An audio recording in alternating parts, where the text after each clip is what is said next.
call the Blighted Property Review Committee to order. Will the Secretary please conduct the roll?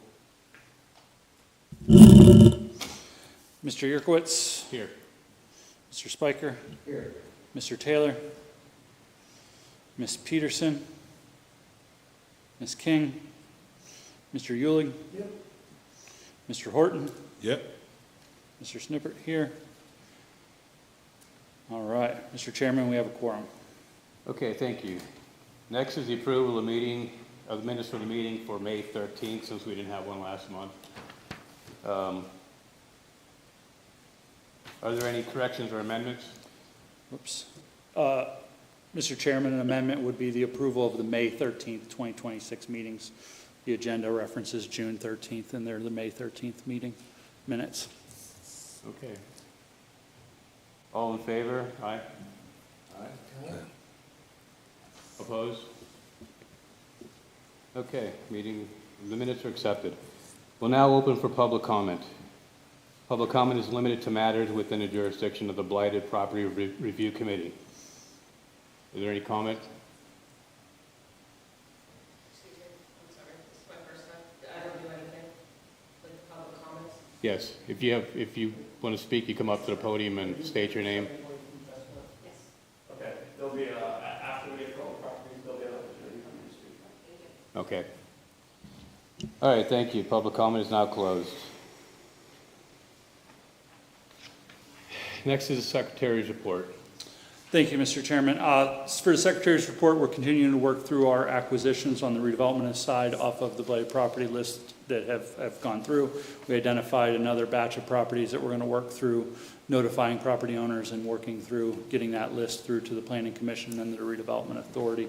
Other than that, Jake's been working to try to clear up some of the demolitions as is on the rescission, so we can kind of clear that list up, and then we'll have more information for the board next month as well. All right, thank you. Are there any questions the committee related to the report? Okay. Next, move to old business. Is there any old business before the committee? Yeah, we have quite a few properties here on the old business on the agenda. As Aaron mentioned during the Secretary's report, we have been actively trying to review all the properties on the blighted property list and get some of the properties off the list that no longer need to be on the list.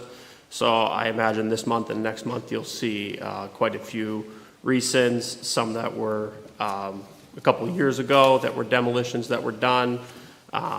And I got some photographs of the lots and everything, and I'll just go through this first batch here are all Race or Erie Land Bank demolitions. Up first we have 520 East 5th, then we have 750 East 13th, 937 West 18th, 256 West 18th, 1109 East 19th, 511 East 21st, 855 East 23rd, 901 West 4th, 1123 East 11th, 516 West 3rd, 421 East 3rd, and 622 East 23rd. The next properties I have here on the rescind list, these two were emergency demos. One was because of a collapsed roof. The other was because of extensive fire damage that burned through the roof of the structure. That was 1812 Cascade was the one where the roof collapsed. 27 East 24th was the fire damaged property. The last two we have here are vacant lots that have been sold and are being maintained. One is 1138 West 20th Street, and the other one is a vacant lot next door to 530 West 3rd Street. Are there any questions from the committee on these properties to be rescinded? So these are all in the land bank now, did you say? The majority of them are, or they're in the midst of sale. Land bank is working on getting the lot sold to a neighbor who can maintain the lot or something like that. But like I said, the first batch I listed were all land bank demolitions. The next two were emergency demos performed by the city because of a structural failure. And then the last two were vacant lots. The first one there, 1138 West 20th, was one that I actually dealt with when I was a property maintenance inspector. I think it was a fire from over a decade ago, and no one maintained the lot. So every year I was out there pounding a stake in it, posting it, filing liens to get it cut. Well, the neighbor finally was able to acquire the lot, and I went by a couple weeks ago, and it's mowed and manicured, and it's perfect. And I was like, oh, good, we can get that one off the list. So, Same with 530 West Third. It's correct. Being maintained. Yes, 530, so that's the one right there is 1138 West 20th Street, where the white car is now owns that property. And I believe I tacked on 2 photos. I don't know if they're up there. They probably, yeah, and that's what I was gonna say, Jake. You said there's 2 more under vacant lots sold, 1138 West 20th, and the agenda doesn't reflect the other address. What was the other address? 530 West Third. It was next door to 530 West 3rd. Next door to? It would be east of it, yes. Okay, so it's a parceled lot? Yes. There's actually a driveway on it with a fence, and it looks like it belongs to 530, but it's separated. I believe it's being sold. There's, Mr. Chairman, I'd like to make a motion to amend the agenda to add the parcel referenced by Mr. Benny to the agenda for the purpose of real estate. Is there a second? I'm second. All those in favor, aye? Aye. Aye. Opposed? Okay, motion passes. Any other questions? and that's what I have for the list for rescind. Motion to rescind, Aaron. Second? Steve? Second. Rich? All those in favor, aye? Aye. Aye. All those opposed? Motion passes. Okay, move on to new business. Okay, I'll give Aaron a second to get over to the photos. Up first here, I have 2611 Pear Street. And I just want to preface, when I set these properties up in order, if I ever have an occupied property, I usually bring that at the top of the list so that I can let the board know that the property is occupied. So this property is 2611 Pear Street, and it is occupied. They are current on their taxes. They have active utilities. This property, we have 9 cases all time. We have 7 cases with the current owner. We've sent 9 notice of violations to this owner. We've got 5 unpaid quality of life tickets to this owner. There are 2 pending citations out on the owner that this owner has not responded to. The owner, I have talked to the neighbors in the neighborhood, and they have all said that the owner says he's not doing anything with the property. He has no plans to cut it or do anything like that, but he does occupy the structure. He just doesn't think it needs any attention. And the property maintenance inspector for that area came to me with this property, knowing that I said I wanted to focus on vacant properties. She felt that it met the requirements for blight, and because of the lack of response to the tickets, the notices, the citations, we're hoping that maybe the blight designation will motivate the owner to come into compliance. Are there any questions? So the violations are not for the structure? Yeah, so there's been violations sent out for junk and debris, high grass, exterior building violations, and the quality of life tickets have been issued for the high grass, the junk and debris, and then there's been citations issued for non-payment of tickets and for non-compliance with repairs to the structure. You said that's occupied? Correct. And Jake, the person living there is the owner? Or we're unaware? To my knowledge, that is the case, yes. Owner occupied. When I was in property maintenance, I dealt with this property a lot. The owner was very non-responsive. Okay, And the complaints are from the neighbors? Correct. is there a motion to blight? Oh, Second? All those in favor? Aye? Aye. Aye. Opposed? Motion carries.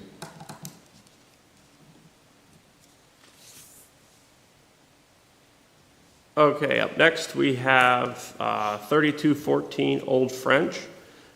This is a 2-unit rental property, and I always like to make it clear to the board if I believe there could be a unit occupied. And at this structure, I believe 1 unit is vacant and 1 unit is occupied. The owner of this property is out of town. They're current on their taxes.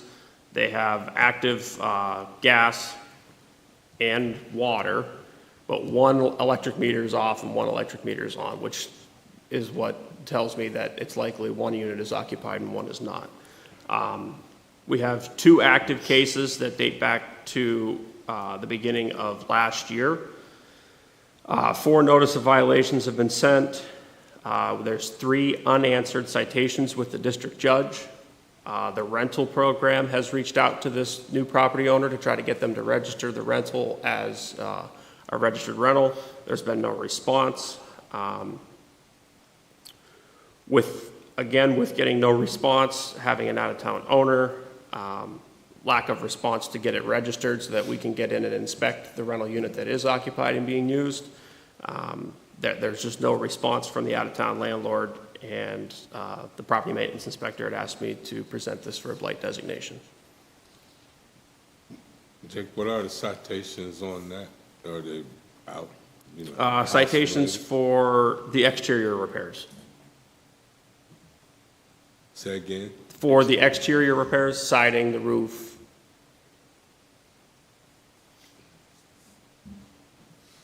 Any other questions? All right, do we have a motion to blight? Second? Second. All those in favor? Aye? Aye. Opposed? All right, motion carries. Okay, up next, we have 814, 816 Kakwa. This property is vacant. They are behind in taxes for 2024 and 2025 for a total amount of $4,556. The water has been off since last October. They owe $600 for the water. I was unable to see the meter because of the ivy growing on the northeast corner of the structure where the service connection comes in. So I wasn't able to tell if the Penelec power was on or off just because of the amount of ivy that was growing on the corner of the building. You can see it in that photograph. We have 8 cases. All of the cases pertain to junk and debris, high grass, exterior repairs to the side of the structure, to the doors and windows. As you can see in that photo, that exterior wall is actually bowing outward, and the siding has come off of it, and where that wall meets the roof, it's bowed out pretty severely. There have been 10 quality of life tickets issued with no response, no payment. There are 2 pending citations, or actually, my apologies. There was citations issued on 2 separate dates, but there's 8 total citations. So there's a citation for each violation that the inspector wanted to cite them for. This has been another one of those cases where we're not getting a response with, and this inspector has done everything within their power to get a response. They've used the quality of life tickets, they've used the citations. There's been no response, and they have come to me and asked me to present it for a blight designation. Is the owner of record local? I don't have that noted here. That I don't know off the top of my head. I move that it be accepted and designated blighted property. Second, second. Aaron. Oh, I second. all right. All those in favor? Aye? Aye. Opposed? Motion carries. Okay. Now we're on to 53133 West 9th Street. This property has been in the current owner's name since 2007. The property is vacant. They are overdue in taxes dating back to 2021. for $6,044. There are multiple meter boxes on the side of this property, which indicates that it is a multi-unit, or was a multi-unit rental property at one point. There's only one active meter on the structure. 4 meter boxes total. Erie Waterworks water service has been off since November of 2007. It's near 20 years. They owe $534 to the Water Authority. We've got 19 cases on this property all time, 6 cases with the current owner. Those cases include exterior repairs, junk and debris, high grass, overgrowth. This owner has owned the property since 2007 and has never had the property occupied, at least by the indication that the Water Authority has been off since 2007.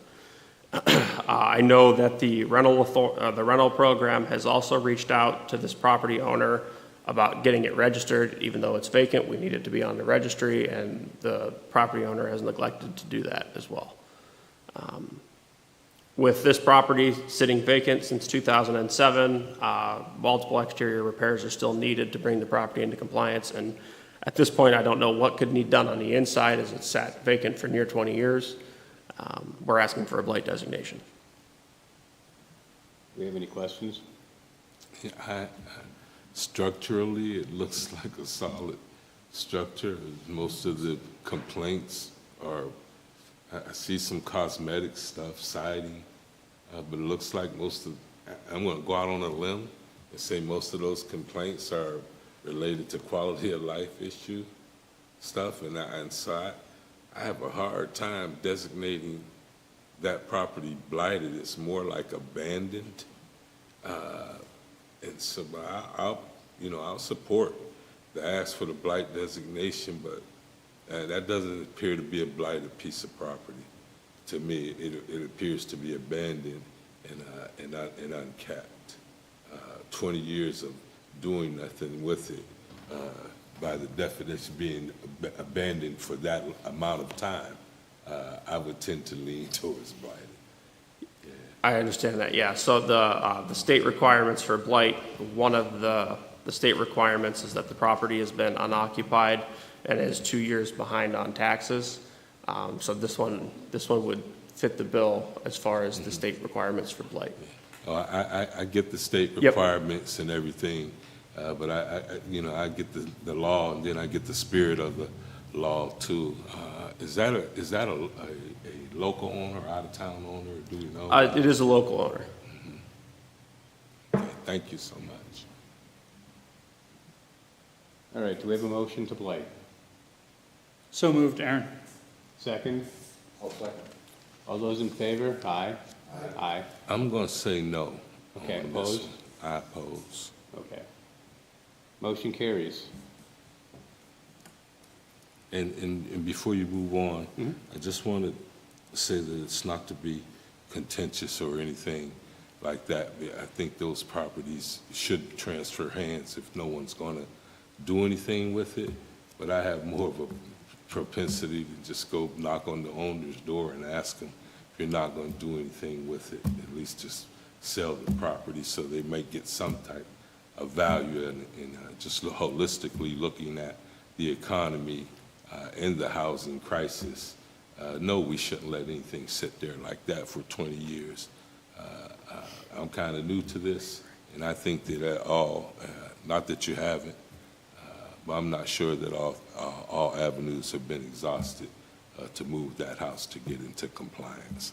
And when you say something to the public, blighted, they don't get into the state definitions of your taxes not being paid for 2 years and that type of thing. And so as a legislator who is directly held accountable by the taxpayer when they come stand there at that podium and excoriate us, it's like catching stuff, taking a drink out of a fire hose. And so I don't want to be comfortable with my vote, and I need to do a little bit more research. I'll put that onus on me because Aaron has offered multiple times to help me learn more about this stuff. The accident just kind of set me back a little bit. So thank you for. No problem, I agree. Thank you. Okay, are we ready for the next one? Yes, sir. Up next, we have 308 East 23rd Street. This property has been under current ownership since 2009. It is vacant.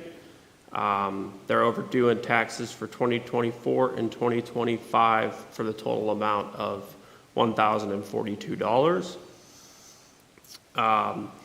Penelec services are inactive. I was unable to just find the gas meter to determine whether it was on or off. The Erie Water Works service is still active, but there's no usage at the property. And the balance due is $1,187.97. Just to give you a little bit of background of the situation, the property would be considered a hoarding situation. A couple of years ago, I was actually at the property with the property maintenance inspector for the area, and we made contact with the owner who was occupying the structure when there was no utilities, and we informed her that they were uninhabitable living conditions, and we offered her help. She said she didn't need any help, that she was comfortable where she was. And she had made mention that she may be moving with some family. Later on, it was about a year and a half later, it was just this spring, I was in the neighborhood, and I spoke to the mail carrier. And if there's one thing that I've learned is the mail carriers tend to know everything that's going on in the neighborhood. Trust and believe. So I had asked the mail carrier, I said, is the property occupied still? And he said, no. He said the woman had left, her son had came and got her, and she has walked away from the property. We've got 4 cases. Those cases pertain to the uninhabitable conditions that the property is in, junk and debris, high grass. Notices have been sent. With this situation, the extreme hoarding conditions, the behind in taxes, and the current condition of the property, we're asking for a blight designation. I move that it be accepted as a blighted Do we have a designated second? property. I'll second. All those in favor? Aye. Aye. Opposed? All right, motion carries.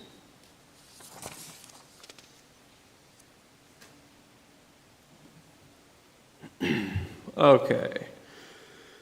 Last here for declaration of blight, we have 358 West 17th Street. This property was acquired on a tax deed, and I do not have the date as to when that transfer happened. Typically, I write it right here, but I did not. So it was acquired on a tax deed. The property is believed to be vacant. They are behind in taxes for 2024 and 2025 for $1,973.60. The utilities are active. I was out there last week a couple of times trying to verify occupancy while we had the heat wave that didn't make it a heat wave. And there was window air conditioners in the structure, and none of the window air conditioners were running. I know that doesn't prove occupancy, but I knocked on both doors a couple of times last week, never got anybody to answer the door. We've got 4 cases pertaining to the junk and debris, the exterior violations, the fact that the property is vacant. We've never got a response. We've sent 5 notice of violations. Still have not got a response. When I was there at the property, I noticed that the foundation was fairly in disrepair. I did not see any areas that I could confirm that were collapsed on the foundation, but by some of the photos you could see that the mortar joints and everything on the foundation were in pretty bad shape. And what kind of made me look twice at the foundation was the fact that there was sheets of plywood covering the foundation on the east side of that structure. There was some in the pictures there. And that was kind of an indication to me that there may be something wrong with the foundation. They were trying to cover it up. I've seen that quite a bit. But with the fact that the property's vacant, they're 2 years behind in taxes. We've got no response from any owners. We're asking for a blight designation. All right, do we have any questions? Okay, I'll move. second? I'll second. All those in favor? Aye. Aye. Opposed? All right, motion carries. All right, the committee will now acknowledge statements of intent to renovate as submitted.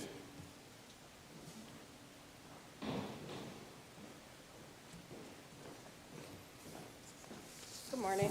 Good morning. Good morning. My name is Emily Barjelski. I'm part owner of ANC Investments, and we submitted a notice of intent to renovate 722 Chestnut Street. We purchased it in November. Sorry, kind of What's lost my that train of thought there. address? Can you speak it to the mic? Sorry, sir. What's the address? 722 Chestnut Street. Gotcha. That's in front of me. Gotcha. So we did submit our Anybody notice need a to... copy? No, it's in front of me. You got a copy? Okay, sorry. So we purchased the property in November. We did start renovations on the property. We did the roof, siding, gutters, a lot of exterior work on it. We also had some of the foundation coated and redone, I guess, like mortar joints and everything from the exterior standpoint. We were notified to stop renovations because we did not file an intent originally. This was our first time filing an intent, I guess. I apologize. I believe at closing, we were notified of blight at the signing of it, but we weren't aware that it was on the blight list at the time. Then at the, weather and everything, weather permitting, we weren't able to start the renovations until springtime. We were out of town for quite a bit, but we did submit our intent to renovate. Since this was submitted, they did do a walkthrough of the property, and they did note that there was some foundation issues on the inside. So not noted on there, we would like to add that we would pull a permit to add pilasters in the basement to reinforce the foundation. So the repairs that are stated on there are current, but would like to add that we would need to pull a permit for foundation in the basement. I guess that's it. I'm not sure what else. I did file an occupancy permit. This was, we just purchased this property. We weren't aware of all of the violations until recently. Most of them, I did add a checklist of things that we have done and things that still need done that are on your list. So we do fully intend to take care of those. On that list, I did put the max amount of time to renovate the property, but we don't think it'll take that long. We just weren't sure what permits were going to be needed and what the holdup may be. My husband says that we could probably get our crew in there and be finished within 30 days, but I did put a longer timeline on it just in case. And then we did file the occupancy permit because somebody split it into a duplex, it looks many years ago, if I go back on Google Maps, for multi-meters and everything. So we did pull a permit for the electric permit only because there was no stickers on the box. But we did not pull a plumbing permit or anything like that because we didn't do anything with the furnace or the plumbing, furnaces or plumbing. So we did file the certificate of occupancy to convert that to a duplex because that is how it is currently split up when we purchased the property. I believe that's it, unless you have questions for me. Committee, permission to add. So I did do a walkthrough with ANC Investments and the Redevelopment Authority. This property was discovered to be a 2-unit, but it had never gone through the conversion process. So when she says they filed for a certificate of occupancy, it's an occupancy permit so that the building inspector can go through, notate what needs to be done so that it can be transformed into a legal 2-unit rental property.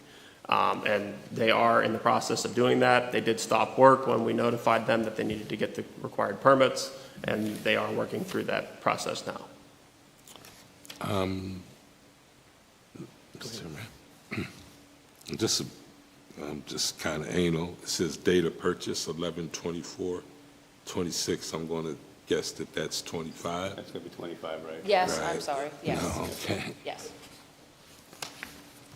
And I will add, they did purchase 1820 Plum Street from the Erie Land Bank under a development agreement and did successfully complete that rehabilitation and rehabbed and rescinded that blighted property as well. So they do have a history of successfully completing rehabilitations on blighted properties.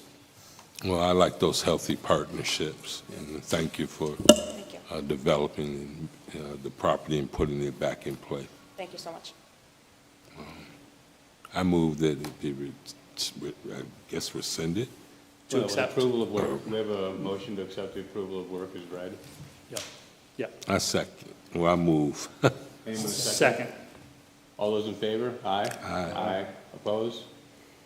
Motion carries. Thank you very much. Sure. Thank you. Thank you. Thank you. Is there any correspondence to be entered into the record?